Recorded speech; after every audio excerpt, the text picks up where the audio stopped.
Operation Truth. The show they don't want you to see. Now, here's your host, Lou.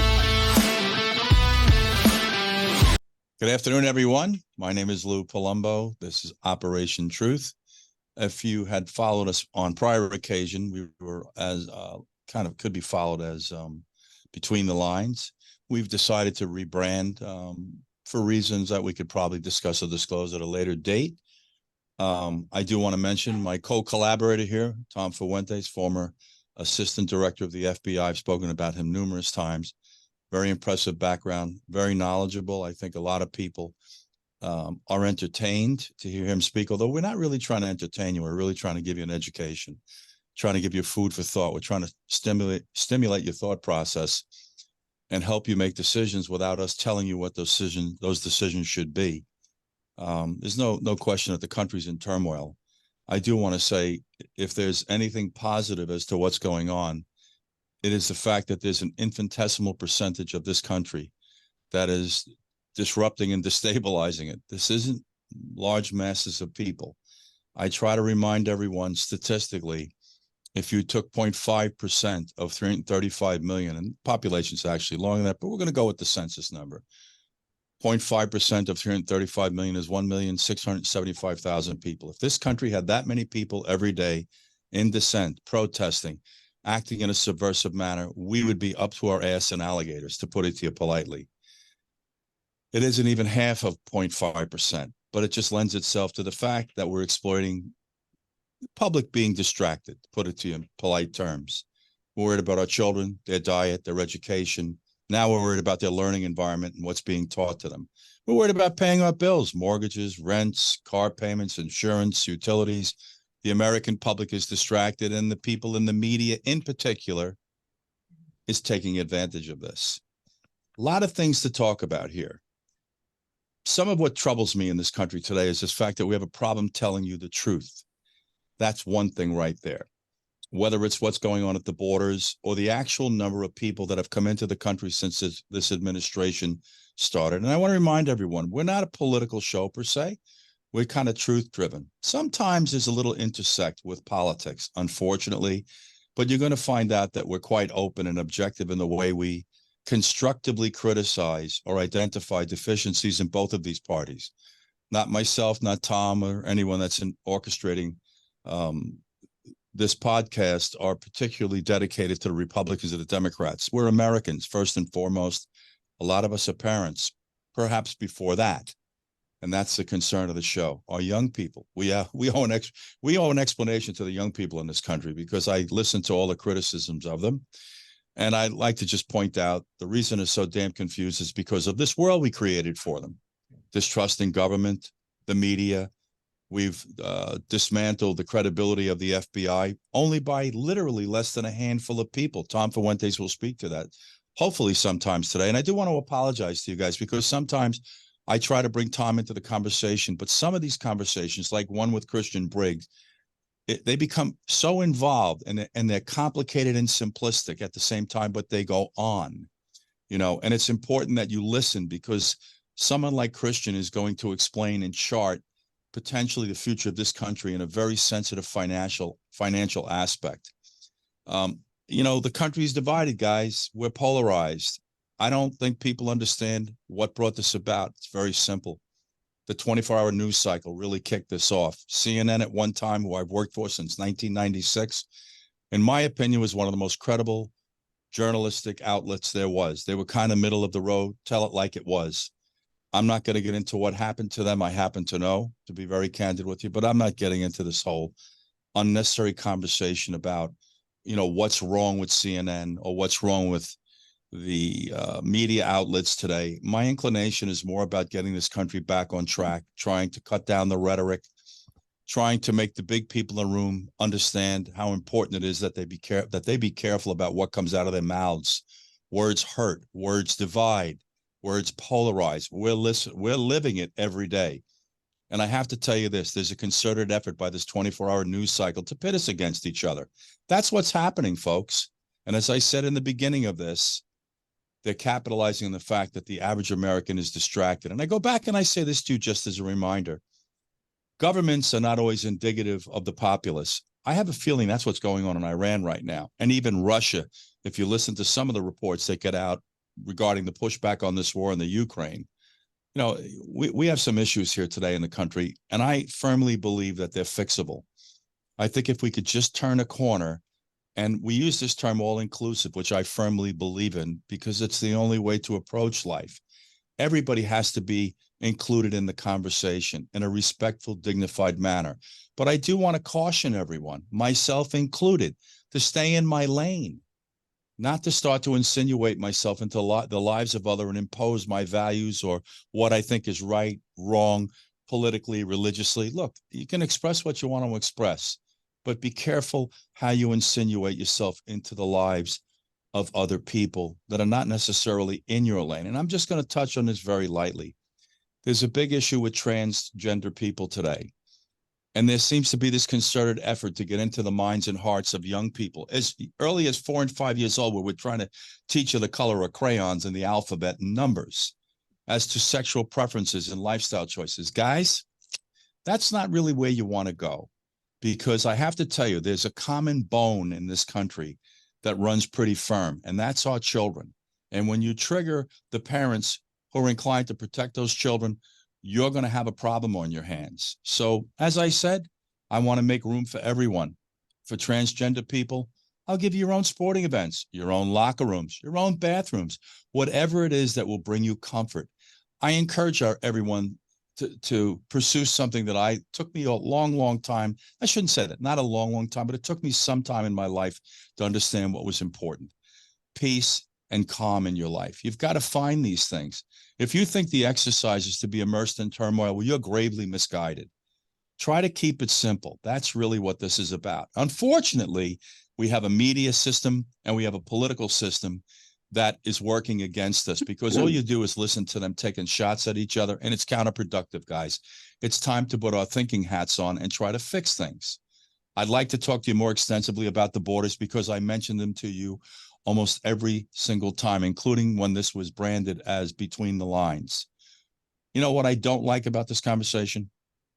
Prior to the beginning of this administration, and I think Tom Fuentes will back me up on this because I know he tracks this, the majority of the people who were violating our immigration laws were people that overstayed visas, not people crossing the southern border. Now they're rather cavalier and cordial about telling us over 5.5 million people have crossed this southern border. What about that number overstayed the visa? And there's never really a discussion about what's going on at the northern border.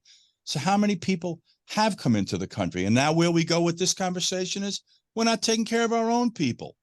Let's let another 10, 15 million more people in that we can't take care of. You listen to some of the elected Democratic mayors, like this guy Adams in New York. He's screaming they can't house them. They're suggesting that people take them in as tenants in their homes. The only glitch and fly in the ointment there, ladies and gentlemen, is after 30 days, you can't get them out because of squatters' rights. I doubt they're telling him that, but they are luring him in by telling him we're going to give you $175 a day a person. Think about what that translates for two people in a 30-day period. I see the allure. Guys, there's something wrong here in paradise, but these are fixable problems. But going after each other rhetorically is not the solution. Threatening to close the borders is not the solution. We need a migration process in this country. The criteria to experience that process should be swimming the Rio Grande River, by the way, which is what's happening. We don't want to talk about the fentanyl coming across the border, the sex trafficking, any number of other issues that are attached to this border management issue. And what's so shameful is that this administration, and I don't mean to be political, these were Republicans. I would say the same thing. So would Tom Fuentes, so would anybody involved in this production. They would say the exact same thing. This is just criminal. And in my opinion, it's treasonous, because your FBI director over 3 months ago, Christopher Wray, in Senate hearings, came out and said that the southern border was a threat to our national security. I'd like to bounce that off Tom a little later in the show. Hopefully I'll have time to get to him today. We will get to him today, though, at some point in time. I promise you that. But as you can see, there's lots of problems. The gun control issue. This is another intentional mislead of the American public. We have more guns in this country than I've got hair on my head. Guys, they're not going anywhere. We're not disarming this population. It isn't going to happen. It's disingenuous for them to tell you they're going to disarm America or they're going to have assault rifle bans. Just let me ask you this. The 50 million that are floating away, who's going after those? The 800,000 law enforcement agents in this country? 800,000 law enforcement agents for a population, according to the census, which is 335 million. It's closer to 350 or 360, and I can tell you how. Just ask Chuck Schumer. He'll tell you. More than 10 million illegal migrants in this country he wants to give amnesty to, and subsequently the right to vote. So I know where the numbers are here, guys. The problem simply is both sides of the aisle need to start speaking the truth to you on a myriad of these topics. Unfortunately, the population of this country, and no one's paying attention to it other than myself and people in this little world of mine, is just grown exponentially through time. I remind everyone, since the day I was born, it grew over 200 million. Since John Kennedy's term as president, it doubled from like 180 million to about 360 million. Pay attention, guys. Is there a C of O in the country, by the way, or are we hell-bent on becoming India and China?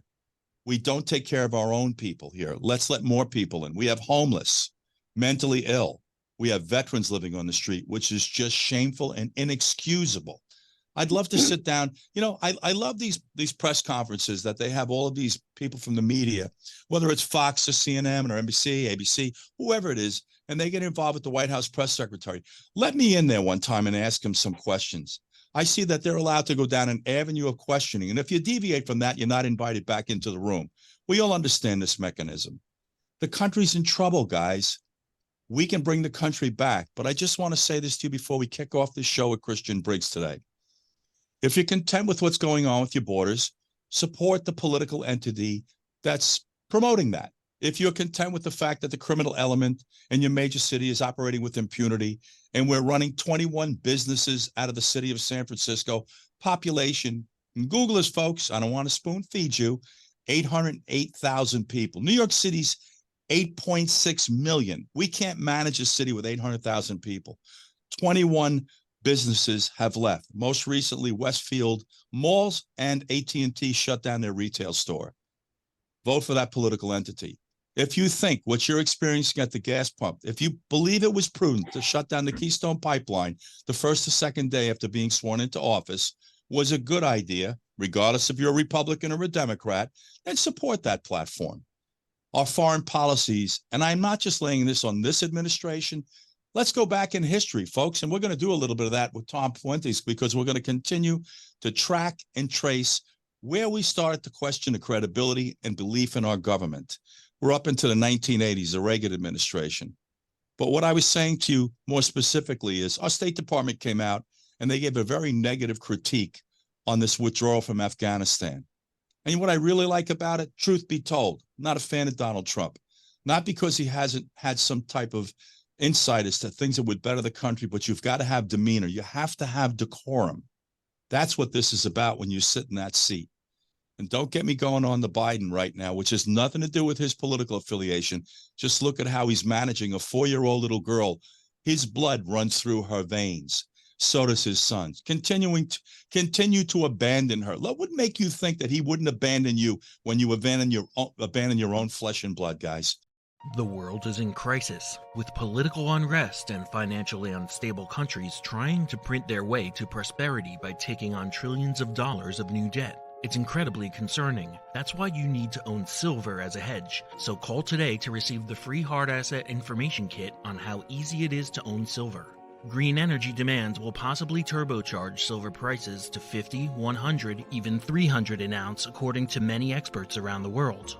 Silver is a proven hedge against inflation. Since 1971, silver has returned over 11% when averaged yearly. Silver is a proven wealth preservation for hundreds of years. Hard Asset Management is a trusted leader in precious metals and rare coins for nearly 40 years. We have the guaranteed lowest prices, fast and easy ordering, expedited shipping, with award-winning customer service available 8 a.m. to 8 p.m. CST, Monday through Friday.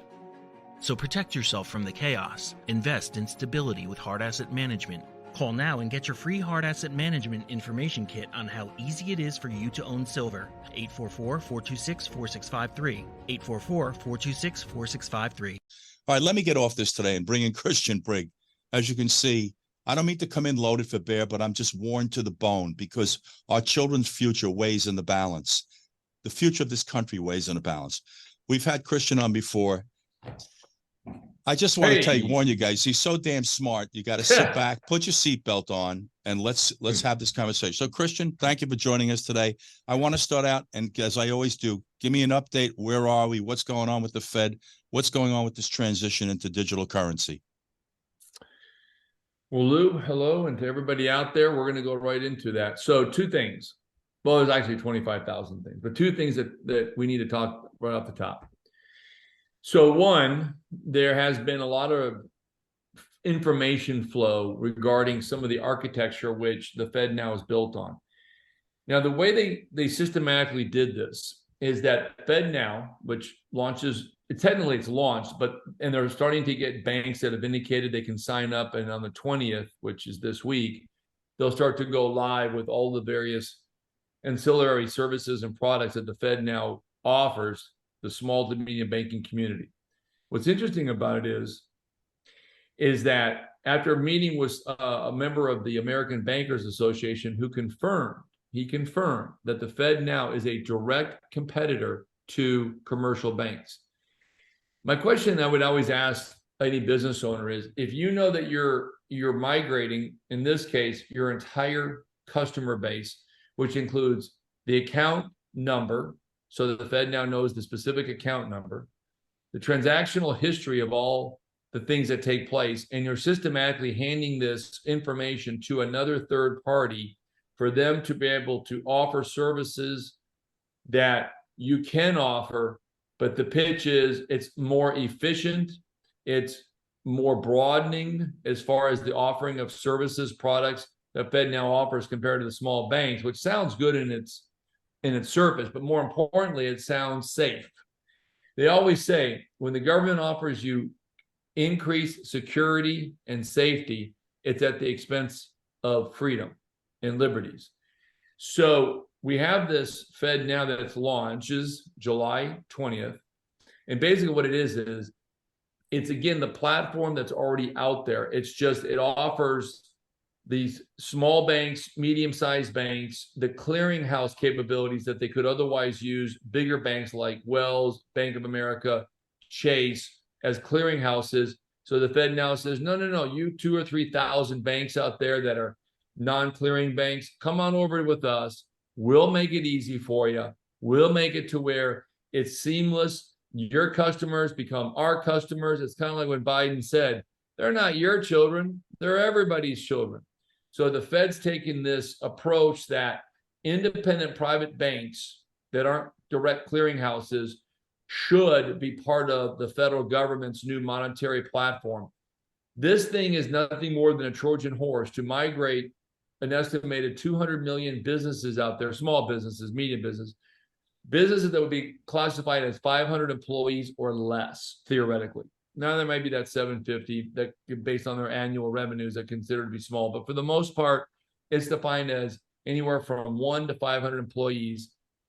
And what's interesting about how many businesses are out there, and then I'm going to tell you why and how we know the CBDC is pretty much done in conceptual form, certainly, but programming form, I think that's further along than what they're admitting, is that 99.9% of all businesses that can do business, that work every day, are small businesses. Of the 32.5 million businesses, they're small, under 500 people, and that's 99.9% of all businesses out there every day. So there was and I sent this to you, Lou, and your team, your producing team, where the Federal Reserve Chairman Powell said there's no way they can launch a CBDC to the retail consumer, the retail account. And he's right, without congressional approval. You cannot make that product, or at least you cannot launch it. Now, you can make it, you just can't market it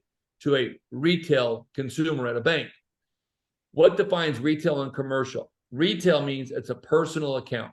That's it. It's a personal account. You're a retail customer. Commercial banking is when you have a commercial account, but they don't define it as the size of the business. It's just a commercial account. Doesn't matter if you've got 2 employees or you have 2 million like Walmart. It's a commercial account. In that same testimony that Powell was given to members of Congress, and you can read it verbatim, he said, however, if we can't do it without Congress's approval to the retail consumer, we know a way to bypass Congress. We'll launch it to a commercial account. And let me take you to a break right now, Christian. We're going to come right back to you and follow up with this conversation. Guys, you're listening to Operation Truth. This is Christian Briggs. Brilliant when it comes to finance. You're going to find this really intriguing about this transition to digital currency. Just stay with us, guys. Hard Asset Management is a trusted leader in precious metals and rare coins for nearly 40 years. We have the guaranteed lowest prices, fast and easy ordering, expedited shipping, with award-winning customer service available 8 a.m. to 8 p.m. CST, Monday through Friday. So protect yourself from the chaos. Invest in stability with Hard Asset Management. Call now and get your free Hard Asset Management information kit on how easy it is for you to own silver. 844-426-4653. 844-426-4653. TJ? Okay.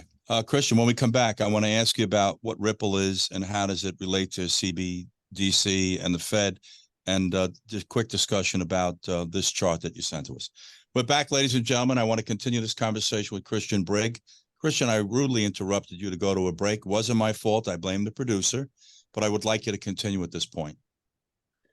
So by redefining, here's what they did. By redefining the type of account that it can be deposited and utilized within, redefining the code of monetary definitions on what a CBDC is, and getting through the states, and of course DeSantis and of Florida, and then Kristi Noem of South Dakota, the governor of Oklahoma and North Carolina caught it as well, how they were trying to subordinate the CBDC in their universal code that the government sends over each year, and thus they can launch this thing into the states, unbeknown to the state legislators, because they weren't that clever. Only 4 of the states caught it.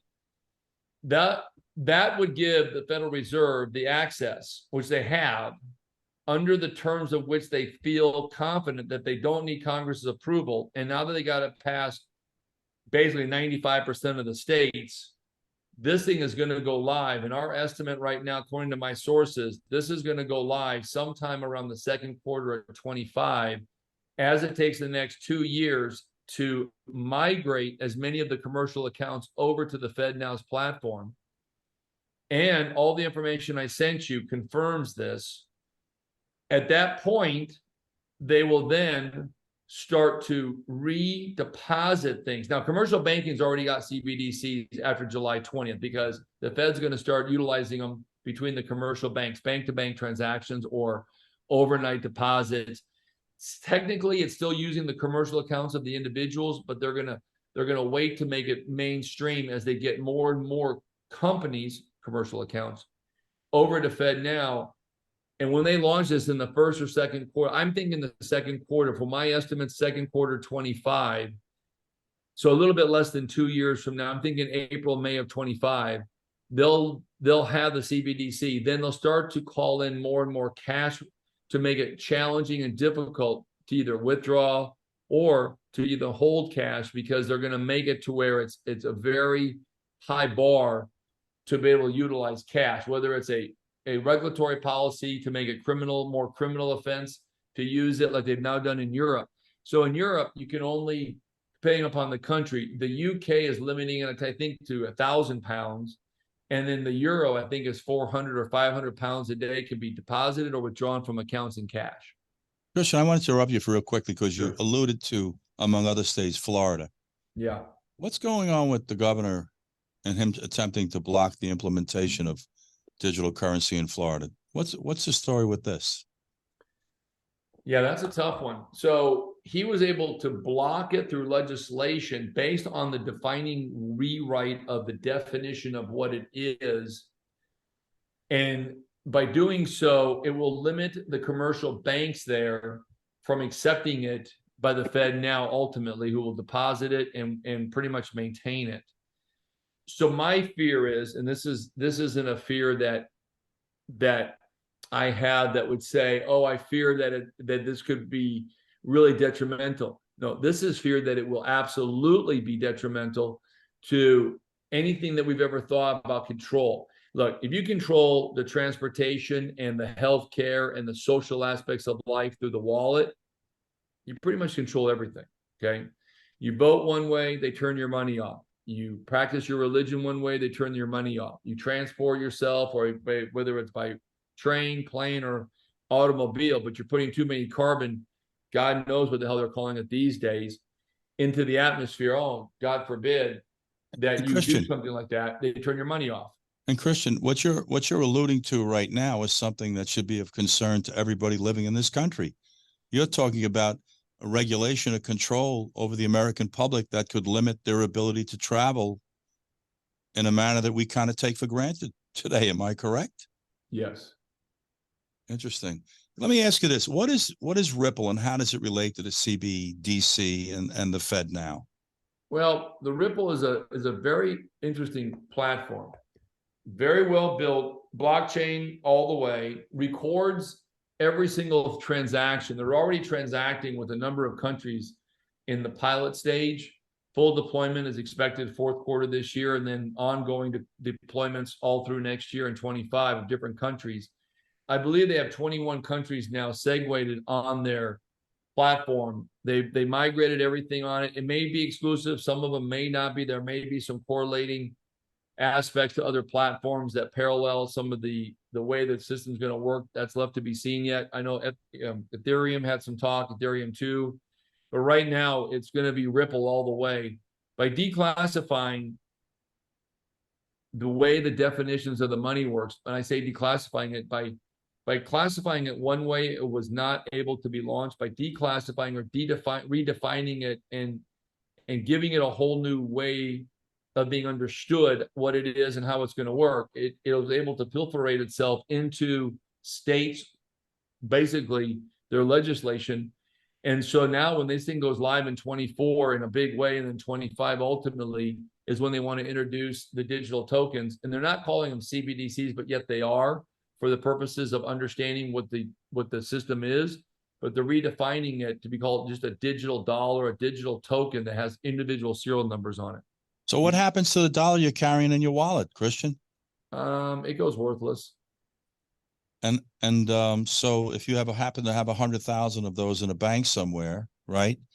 And we go into this digital currency, this token, is there a way to convert that into tokens, or what will happen with this? Okay, great question. So here's what's happening. There is a video out there of a guy. Now, I know this guy, not personally, but I know he's got some pretty good stuff that has come to fruition. I can't say for sure everything that he says, but right now, so far, he's been pretty good on what he's promising as far as to expectations on this thing. So when you ask the question, what's going to happen to the dollars? Cash will be converted at some point. There's a ratio, whether it's 1 for 1, 1 for 2, 1 for 3, who knows? Could be 3 for 1. There'll be a ratio where they'll take dollars and they'll be converted from the paper, as you know, Federal Reserve notes is what they are, Federal Reserve notes, to a token that has an individual unique serial number. There'll be a finite amount of these that'll be made, which are already being made, and they're being tested. And then they'll limit those number of tokens to be deposited in banks around the country through commercial accounts. And then that will take the place of dollars. So you won't be able to redeem cash anymore. That'll be a day that has long passed us. The question is, what will it be? There was an article in May of 21 in Forbes magazine where Stephen Forbes said, in his view, and his opinion is, and it's holding water to this day, in fact, it's gaining, the bucket's getting bigger because it's holding more water, that it's probably a 1.5 to 1 ratio reverse. In other words, you'll take a 1.5 of the greenback, the Federal Reserve notes you currently have, you replace it with 50% less, or takes 1.5 of the old to get 1 of the new.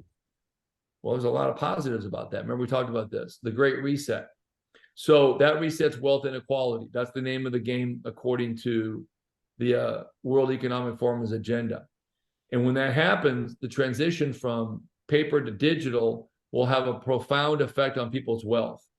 Now, as that happens, gold will become considerably more expensive. You'll have less money to buy the same ounce of gold. That is by de facto automatically happens when you bring down the value of an asset against another. And is this going to transition to a conversation about the Gold Standard Restoration Act? Yeah, it's more than that. Look at the BRICS, Lou. So the BRICS launch the BRICS are going to launch their major initiative sometime in the extreme near future. There's a meeting in Johannesburg, South Africa on August 22nd, 3rd, and 4th of this year, of course. They've already indicated the new digital currency that they'll be announcing with the name and the timeline. It will be backed by gold. Now, whether that is 50% or 100% backed by gold will have to remain to be seen. Christian, before you go further, identify what nations are this anachronism BRICS. So the BRICS stand for Brazil, Russia, India, China, and South Africa. Now, we already know that there's 41 countries attending this event, which more than just 5 or 6 now have signed the cooperation treaty and the unified pact that they've made, which is to destabilize America, de-dollarization of the global commodities and oil markets. And of the 41 countries, I'm estimating about 17 are already on board completely, and the rest are going to meet there, talk about the variables, what's in it for them, how do they benefit from walking away from the U.S. And since they've already agreed and announced that they're going to back this thing with gold, they're obviously very strong in their opinion that they're going to have the default currency, the new reserve currency, because we cannot compete against a gold-backed currency unless we do the same. So politicians are preparing for this. There was a good article out where it says politicians are preparing. I sent it to you and your team, Lou, where it says politicians are preparing for the launch of the CBDC. You should read that. Don't be surprised when you see more and more politicians buying hard assets. I mean, look, precious metals and rare coins, rare cars, rare art have skyrocketed the past 2.5 years. And what about China, Christian, and their consumption of gold? You and I had a conversation about that. Yeah, they're buying right now. They're buying as far as gold goes. I would have to say that for right now, China may have the largest gold holdings of any country in the world. Now, they bought about $4 trillion worth of gold since 2010. That in itself is Christian? Who did they acquire that from? Don't know. Just worldwide miners, whatever people are willing to sell to China. Gotcha. South Africa is one of the largest producers of gold and platinum, and they're part of BRICS. So don't be surprised to see South Africa. But at the same time, China is also one of the leading producers of gold. So they don't sell a lot of their gold. They have requirements that people in China, if they want to invest, they invest in gold, keep the gold safely among the Chinese borders and in the Chinese people.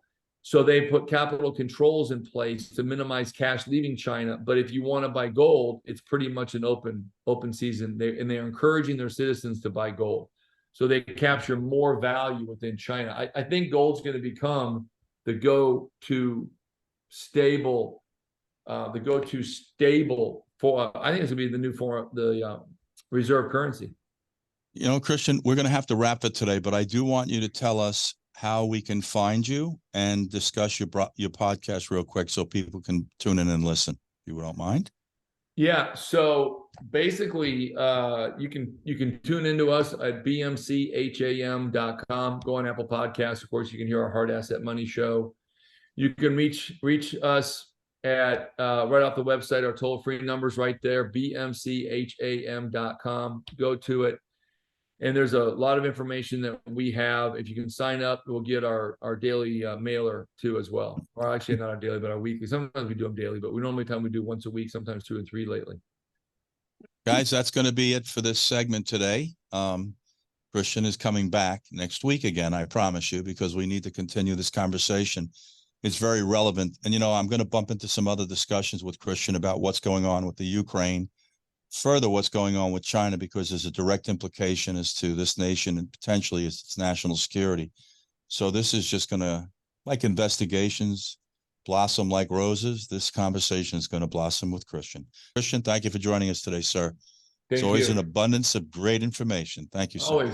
Always like to stay positive. As I mentioned to you earlier, and now I have to apologize because I alluded to Tom Fuentes. As you can see, these conversations with Christian are quite protracted because they're important conversations and they're intricate, and the average American right now is being exploited because of his distraction, as I spoke to at the opening of this show. We're going to close this show, but I want to just say something to everyone. I am all too aware of the problems in this country. I know about the history of the country, the mistakes we made. We cleansed the indigenous people. We embraced slavery, which is something that had been embraced way before it got here. But the thing that really struck me as a bit ironic is that people that were running from tyranny and an oppression engaged in the practice. It's kind of like a contradiction in term, but we did it. We made a mistake. The exercise in life, guys, is to learn from these mistakes and push forward. If your exercise today is not to make this country better, I hate to say this to you, but I really do mean this. Perhaps you should go someplace else. I hear everything everyone is saying today. I do not invalidate anyone's feelings. I give them legitimacy. I hear you. I think America hears you in a very overall sense. But the key here is to get past these mistakes, become all inclusive, heal some wound, rebuild some bridges, and stop tearing at the fiber of this country, because ultimately the generation of people that are going to inherit all of this disarray and destabilization and dysfunction are going to be our children, all our young people. And let me break it down for you. If you're 50 years old, boys and girls, you've got another 40 years here if you just proactively go to cardiologists and urologists if you're a man, and gynecologists in addition if you're a woman.